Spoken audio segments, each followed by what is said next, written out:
चंद्रपुर शहर में ऐतिहासिक तालाब के रूप में रामणा तालाब की पहचान है, मगर इस ऐतिहासिक तालाब में बड़े पैमाने पर मछलियों के मृत होने की खबर सामने आई है। तो आइए सुनते हैं मछलियों के इन हालातों के संबंध में पर्यावरण अभ्यासक प्राध्यापक सुरेश चोपने ने क्या कहा। चंद्रपुर शहर के मध्यवर्ती भाग में स्थित ऐतिहासिक रामणा तालाब में मछलियों की बड़े पैमाने पर मृत्यु होने की घटना सामने आई है। इस घटना से नागरिकों में साथ ही पर्यावरण प्रेमियों में चिंता व्यक्त की जा रही है। तालाब में मृत मछलियां तैरते हुए दिखाई देने से परिसर में बदबू फैली है। स्थानीय प्रशासन की दक्षता पर प्रश्न चिन्ह उपस्थित हुए हैं। तुकुम, बंगाली कैंप, शास्त्री नगर आदि परिसर में दूषित पानी नालियों द्वारा छोड़ा जा रहा है, जिससे तालाब का पानी बड़े पैमाने पर दूषित हुआ है। यही दूषित पानी मछलियों की मृत्यु का मुख्य कारण होने का संदेह व्यक्त किया जा रहा है। पर्यावरण अभ्यासक सुरेश चोपने ने इस संदर्भ में अपनी प्रतिक्रिया दी। तो आइए सुनते इस संदर्भ में उन्होंने क्या कहा।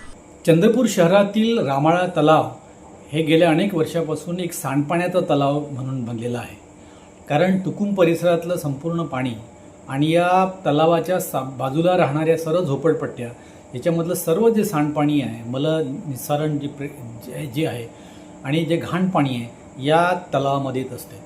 आम्ही गेल्या अनेक वर्षापासून या तळ्यासाठी सांडपाणी प्रक्रिया संयंत्र लावायसाठी आम्ही खूपदा शासनाला निवेदनं दिली आहे, परंतु अजूनही अशा प्रकारचे सांडपाणी प्रक्रिया पूर्णपणे इथे लावल्या गेलेली नाही आहे। यामुळं दरवर्षी उन्हाळ्यामध्ये किंवा हिवाळ्यामध्ये इथल्या मासोळ्या मरतात।